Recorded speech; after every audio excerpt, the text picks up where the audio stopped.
Bueno, se los había anticipado antes de irnos a la pausa. ¿A qué impuestos vamos a tener que estar muy atentos relacionado con lo que anunció en la apertura de sesiones ordinarias el presidente de la Nación, Alberto Fernández, el domingo pasado, ¿no? Está con nosotros Iván Sasovsky, que es tributarista. ¿Cómo estás, Iván? Bien, muchas gracias por la Bienvenido, invitación. siempre es un placer tenerte.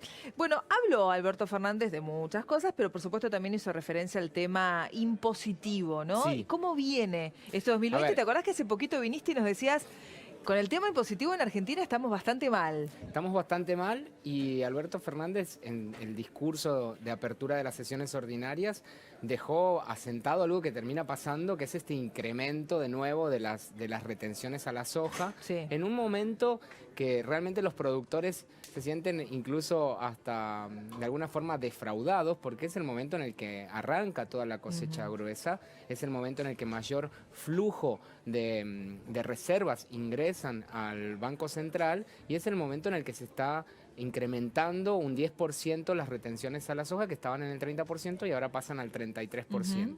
Esto de alguna manera va a repercutir no solo en cuestiones de precios, sino también en cuestiones sociales. De hecho, Eso repercute directamente en la Argentina, ¿no? O exacto, a sea, ver, estamos hablando de que nuestro mayor afluente de dólares viene del campo y se está grabando nuevamente con un impuesto a las retenciones. Parece algo que nos remonta a 12 años atrás con el tema de las retenciones móviles, y también hay que considerar que el desdoblamiento cambiario que tenemos, porque estamos viviendo en un desdoblamiento cambiario en el que hay un tipo de cambio a partir del cual los productores tienen que liquidar sus divisas y un tipo de cambio a partir del cual pueden gastar eso que producen, que son los dólares, que es el dólar con el impuesto país, que incluso se encuentra cercano a los 80 pesos, hace que hoy por hoy se estén liquidando las exportaciones de algunos cereales por debajo de, o sea, cercano al 40% de su valor real, y eso hace que claramente se produzca algo difícil de mantener, que es la recaudación en picada para abajo. O sea, está bajando la recaudación y eso va a afectar claramente no solo a la nación, sino a las provincias, que en el mes de febrero tuvieron una caída en la coparticipación que hace el Estado a las provincias y que de alguna forma también lleva a que el resto de la economía pueda caer en la informalidad. Entonces, tenemos una situación en la que las retenciones a las exportaciones de la cosecha gruesa están en incremento, pero la recaudación, que de alguna manera proviene de la actividad que se lleva a cabo en el país, también está en picada. Por lo tanto, claramente va a ser difícil para el Estado poder llegar al equilibrio fiscal ante una negociación inminente con acreedores, en el que claro. todos tenemos que demostrar cómo vamos a hacer para crecer y cómo vamos a hacer para que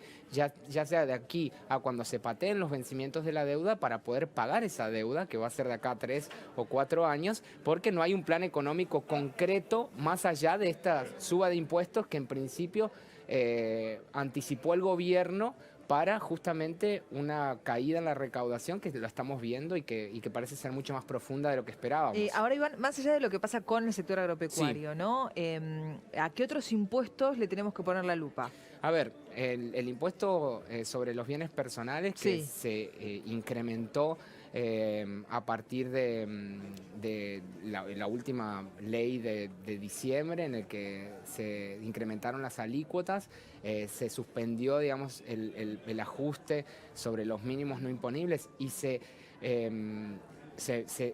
incrementa la tasa para patrimonios en el exterior. Es un impuesto que va a estar en los próximos meses en la boca de todos, porque se generan situaciones que claramente el fisco necesita recaudar. Entonces ahora incorporó un pago a cuenta que vence el 1 de abril respecto a aquellos sujetos que decidan no repatriar. Recordemos, para que todos estemos en temas, que quienes tengan patrimonios en el exterior van a tener que pagar unas sobretasas del impuesto sobre los bienes personales, que lleva en su tasa máxima al 2,25% el impuesto sobre el patrimonio en el exterior. existe la posibilidad de que esa sobretasa no se pague y que se termine pagando el 1,25 si se repatria el 5% de ese patrimonio. El 5% es un montón, es un porcentaje alto. Por supuesto que sí. Y lo que para mí el gobierno desconoció al momento de presentar este proyecto es en dónde realmente están las inversiones de las personas que tienen mayor patrimonio en este país, porque claramente nadie tiene el 5% líquido como para poder transferírselo a una cuenta en el país como se pretende para evitar esa sobretasa. Por lo tanto, el Estado lo que hizo fue de alguna manera necesitar cobrar algo anticipadamente y eso lo exteriorizó a través del pago de un anticipo que vence el 1 de abril para todos aquellos que decidan no repatriar. Entonces, en los próximos días se está tomando la decisión de quienes van a repatriar poder hacerlo. También hay que decir que no está del todo claro el funcionamiento de unas cuentas especiales a las cuales se debería transferir los fondos que se repatrien, que deberían estar disponibles en todos los bancos. No se sabe si se van a cobrar comisiones por esa cuenta, no se sabe el tiempo en el que tardan para abrirse, si hay que presentar algún tipo de documentación. Realmente ese grado todavía de falta de información sobre el nuevo impuesto sobre los bienes personales hace que el contribuyente se paralice y espere un poco la reacción del resto. Por eso en algún momento yo lo que planteo es se está esperando que haya un efecto manada, ya sea para repatriar y de alguna forma sumarse, porque uno dice, bueno, si somos más los que repatriamos, nadie quiere ser el primero. Exacto, va a haber menos probabilidades de que se haga alguna nacionalización de esos depósitos o si se tenga algún tipo de represalia contra quienes repatriaron por el simple hecho de tener patrimonio en el exterior. Recordemos que estamos en un esquema en el que desde lo político está muy ideologizado, digamos, todo el discurso y el cobro de impuestos parecería que sigue esa misma suerte.